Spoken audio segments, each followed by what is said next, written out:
Bonjour à tous, c'est Sheridan. Eh bien, je suis content de vous retrouver aujourd'hui pour une courte vidéo sur la présentation du sang pur. Ça m'a été demandé par un des abonnés de la chaîne et j'ai trouvé que c'était une très bonne idée. Donc du coup, je me suis dit pourquoi pas, puisque j'ai pas eu l'occasion de vous le présenter. Donc alors, je vais commencer par vous présenter le matériel du premier-né. Donc ici, nous avons sa chambre de stase, pardon, dans laquelle il va arriver lorsqu'il entrera sur le plateau. Euh, Ici, nous avons la figurine du sang pur éveillé. Voilà, joli, hein, une belle pose, n'est-ce pas? Quand même une belle figurine. Voilà. Et ici, nous avons la figurine du sang pur somnambule. Eh oui. Avec ici, on le voit, la mante qui va le protéger lorsqu'il sera en état somnambule.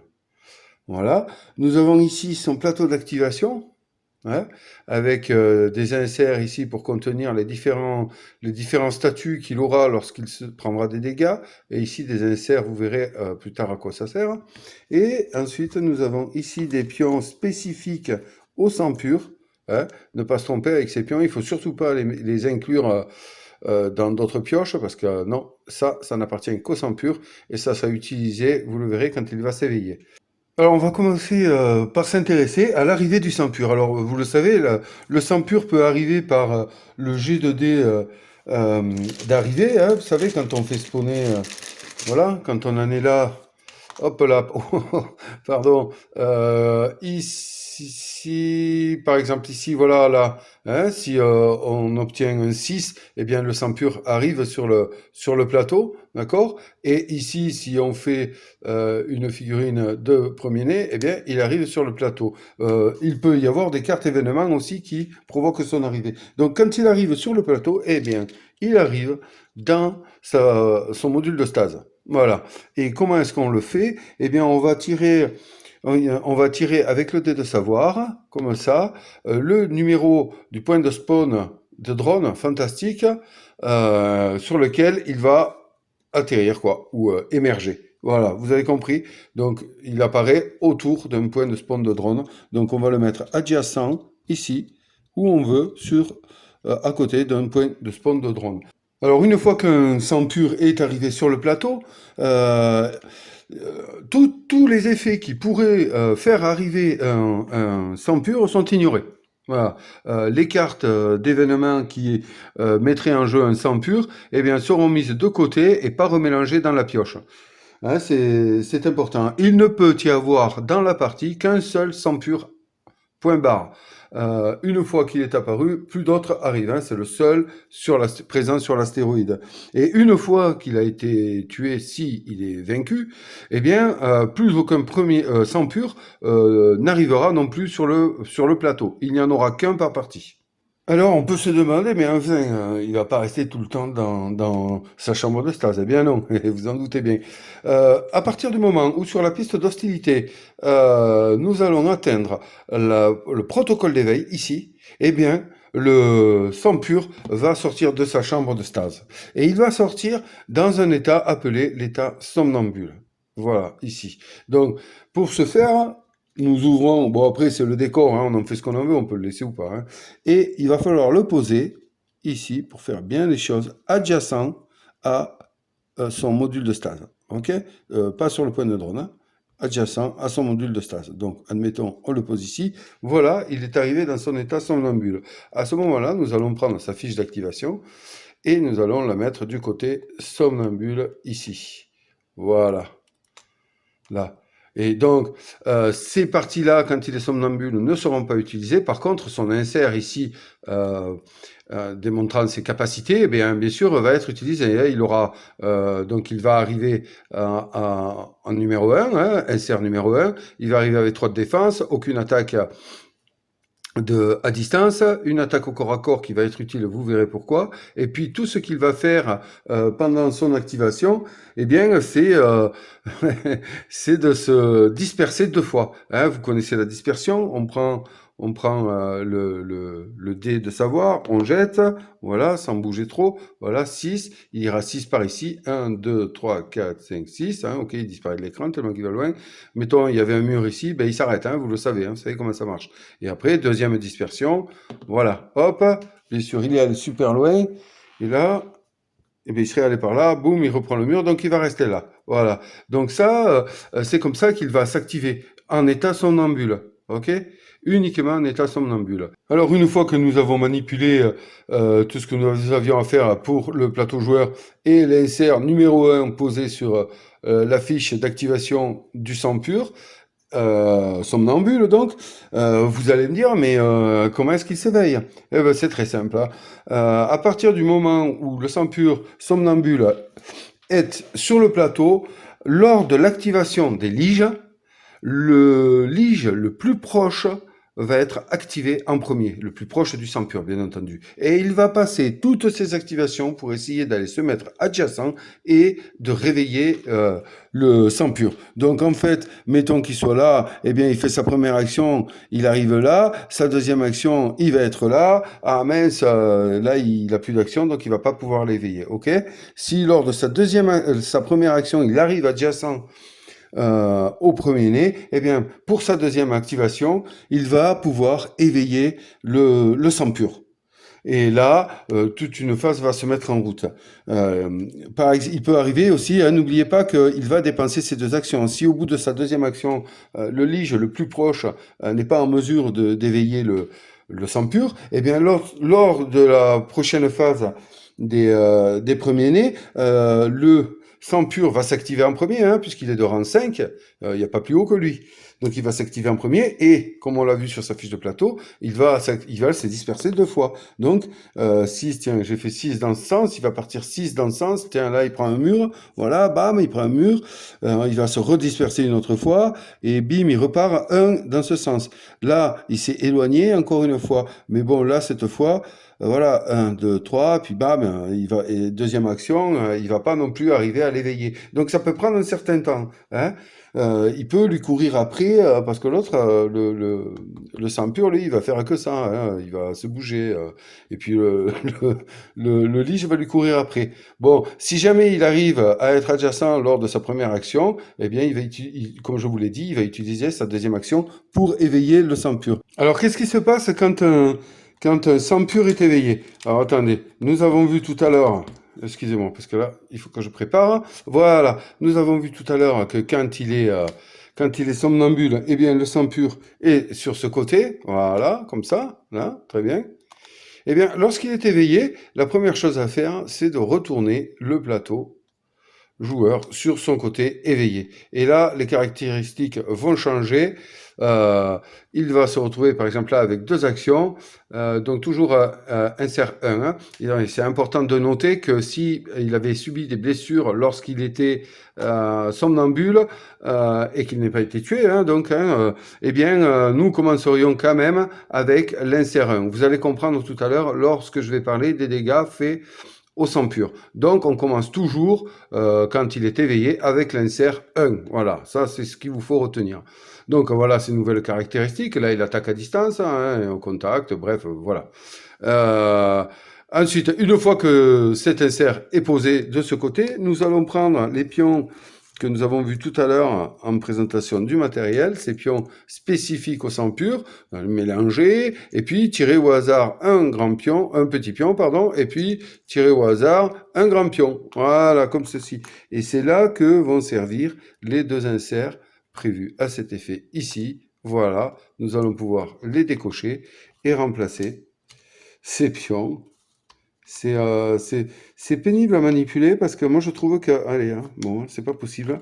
Ils veulent pas tenir les pions. C'est vraiment pénible ça. C'est bien, hein, j'aime bien hein, ce qu'ils font là, mais c'est trop juste quoi. Là, vous allez voir, ceux-là quand on les pose, ils nagent dedans, hein. Ils nagent, faut pas les tenir. Donc, vous aurez compris, on va poser ces deux pions ici et ils vont constituer le loot obtenu lorsque le sang pur sera vaincu. Je vous fais quand même une toute petite précision sur le déplacement du lige qui va essayer de venir éveiller le sang pur. Euh, N'oubliez pas une chose importante, c'est que lorsqu'il va se déplacer, il va rien calculer. Voilà, hein. Son but, c'est d'aller ici. Un peu comme vous savez, quand on a un pion peur. Lui, attaque d'opportunité, il va tout tenter. Bon, il va bien sûr éviter d'aller se faire brûler sur les réacteurs, par exemple, ou pas manger par un lithover, hein, ok. Mais s'il est adjacent à un héros ou autre, eh bien, il va partir, hein, même s'il doit déclencher une attaque d'opportunité. Alors, il peut se passer un autre événement, c'est euh, l'éveil forcé du sang pur. Alors, l'éveil forcé du sang pur va se produire euh, euh, si la jauge arrive au niveau purification. Admettons que le lige n'ait pas réussi à sortir de son somnambulisme notre sang pur avant que la jauge n'atteigne purification, eh bien, le sang pur va subir un éveil forcé. Et donc, nous allons retourner son profil, bien sûr, sur le côté éveillé, hein, de somnambule à éveillé, mais attention, il y a une différence, parce qu'un séjour un peu trop prolongé dans la chambre de stase, ça l'aura pas mis de bon poil. Donc, plutôt que de démarrer avec l'insert numéro 1, comme c'est prévu, eh bien, nous allons démarrer avec l'insert numéro 2. Voilà. Donc il arrive, il est quand même un peu plus vénère regardez, si on compare les deux, l'insert numéro 2, il arrive à 3, là il est à 4, alors que là il est à 3 en distance. 4 au corps à corps, bon, il lance 2 fois le dé de savoir au départ de sa première activation. Voilà, et puis il a 3 actions, hein, alors que sur le 1, il en a que 2. Voilà, bon. Vous comprendrez que ça a son importance lorsqu'on va lui infliger des dégâts. Donc il va démarrer un peu fou. On va quand même lui mettre ses pions, voilà, comme ça. Mais l'éveil forcé, ça a quand même, voilà, il est pas normal. Il est pas normal.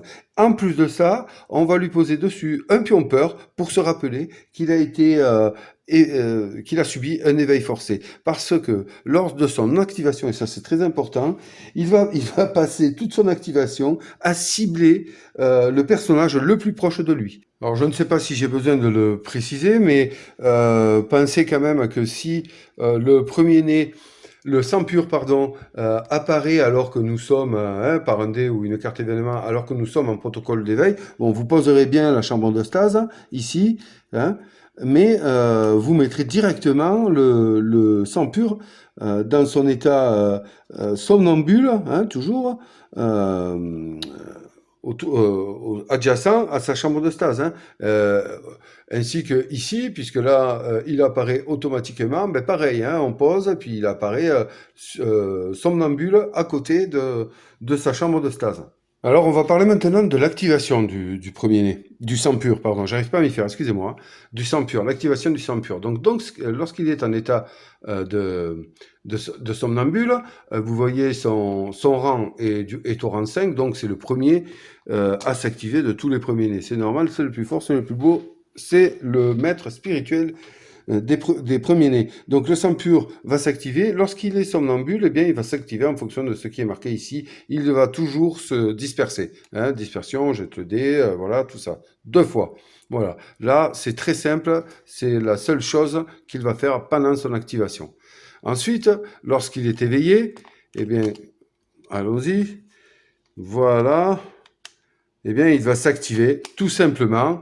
N'oubliez pas de mettre les pions ici.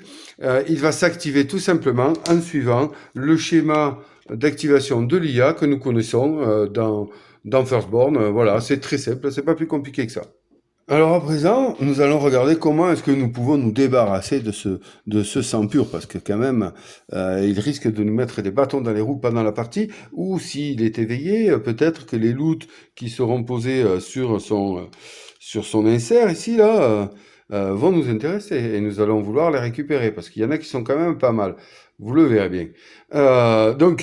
Voilà, là, on va commencer par lorsqu'il est en état somnambule. Là, quand même, une chose directe que je vais vous préciser sur son fonctionnement. Bon, allez, on va enlever tout ça. On va enlever tout ça ici. Voilà, on va le mettre sur son côté somnambule. Il est ici. Si jamais le sang pur subit des dégâts, hein, bon, il faut d'abord passer son armure, ok? Et puis côté somnambule, c'est spécial. Mais bon, admettons que qu'il soit somnambule ou éveillé, il subisse des dégâts, eh bien il va changer d'insert. Il en a 4 en tout. Une fois que son quatrième insert disparaît, est enlevé, le sang pur est vaincu. Hein. Donc à chaque fois qu'il va prendre un dégât, il va changer son insert. Voilà. Donc là, il était avec son insert 1, il va passer avec son insert 2, parce qu'il a pris un dégât. OK?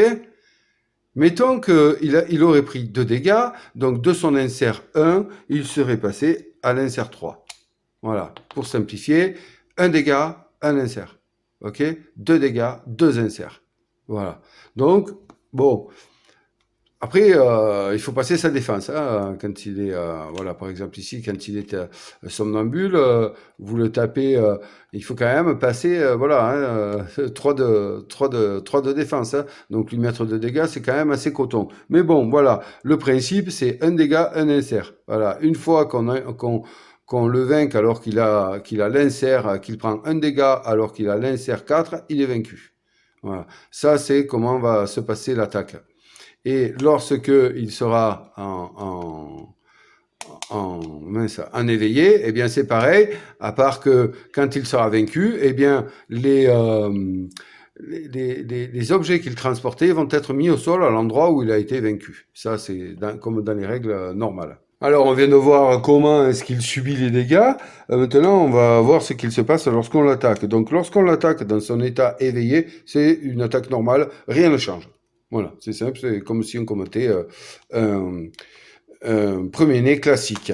Par contre, lorsqu'on l'attaque sur son côté somnambule, eh bien en fait, lui, il n'est pas lui-même encore, il n'est pas encore arrivé vraiment, il n'est pas en présence dans son corps. Il est protégé par une mante que je vous ai montré tout à l'heure sur la figurine ici. Voilà, schématisé par ces petites mains là qui sortent du corps. Donc c'est une mante, voilà, qu'on voit mieux ici. Là. Vous voyez là? Voilà. Cette mante, elle, va agir, va tout faire pour protéger le sang pur, jusqu'à aller faire des distorsions temporelles, enfin, elle va faire ça. Donc, qu'est-ce qui va se passer? Lorsqu'on va l'attaquer, eh bien, en fait, on ne comptera aucun dégât. Voilà, tout simplement. À partir du moment où on le touche, où on le touche et qu'on passe sa défense, et qu'il devrait subir des dégâts, hein, voilà, ça c'est important. Eh bien, on va jeter le dé, il est là, le dé de savoir, et on va aller se reporter sur la table qui est ici, en fonction du résultat que l'on aura fait. Voilà. Donc, je ne vais pas vous lire tous les détails, je vais juste m'arrêter sur celui-ci qui va expliquer pourquoi, alors que je vous ai dit que sur quand il est en état somnambule, il ne fait que se disperser. Pourquoi est-ce qu'il a une attaque ici au corps à corps? Ben, tout simplement parce que c'est très risqué d'attaquer le sang pur en état somnambule. Parce il va répondre. Par contre, lorsque l'on y arrive, on peut lui mettre 2 dégâts, mais bien sûr derrière on va prendre des conséquences qui sont pas jolies. Donc là, par exemple ici, voilà, la mante de protection dévie l'attaque, mais le sang pur est assez secoué pour riposter. Il effectue jusqu'à 2 actions avancées vers le personnage le plus proche, allié ou ennemi. Hein. Donc c'est très stratégique en fait. Jouer avec le sang pur sur le plateau, vous le découvrirez vous-même. Je ne vais pas vous donner tous les tuyaux, mais c'est très très stratégique. On peut s'en servir en fait.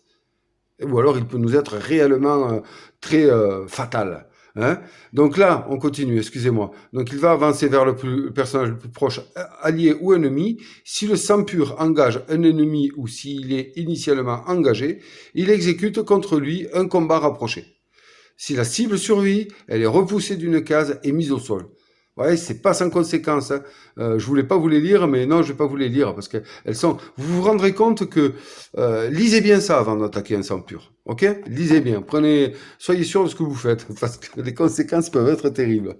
Voilà. Donc ça, c'est quand on attaque le sang pur dans son état somnambule, c'est différent que lorsqu'on l'attaque dans son état éveillé. Alors maintenant que nous avons vu un peu comment infliger les dégâts au sang pur, eh bien nous allons voir ce qu'il se passe lorsque le sang pur est vaincu et que sa figurine est retirée du plateau sous un effet énorme, là, genre quand Thomas s'énerve. Vous voyez? Donc, pardon, nous allons voir ce qui se passe lorsque le sang pur est vaincu. Bon, s'il est vaincu quand il est éveillé, eh bien, n'oubliez pas de poser les deux objets qu'il transportait à l'endroit où il a été vaincu. Hein. Ici, il transportait ces deux objets, il a été vaincu, voilà. Hein, et ils pourront être récupérés normalement par qui de droit. Il va se passer quand même un événement. N'oubliez pas que le sang pur, c'est quand même le chef psychique, on va dire, des premiers-nés. Hein. C'est vraiment celui que tous attendent. Hein, voilà. Et qu'il cherche d'ailleurs à réveiller pour qu'il chasse les intrus présents sur l'astéroïde.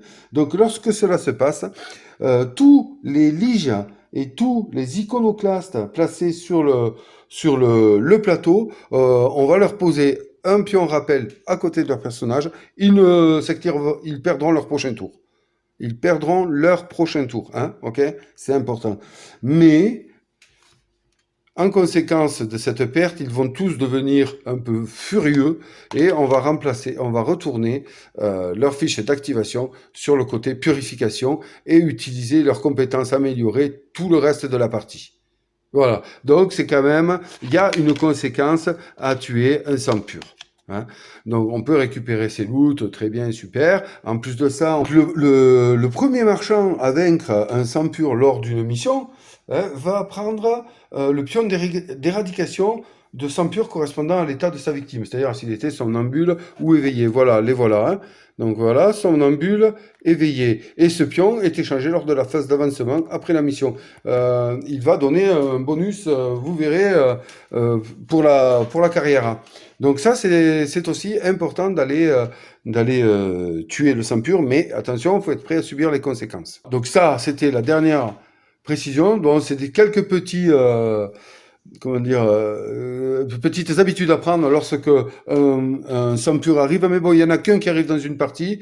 Il suffit que un joueur s'occupe de le gérer particulièrement et ça se passe bien. Voilà. Moi, je me suis fait des petites fiches comme ça où j'ai carrément mis ce qui était mis dans les règles. J'ai simplement réduite et ça se lit bien pour pas qu'elle prenne trop de place. Et puis voilà, donner ça à un joueur et hop, lui, il s'en occupe.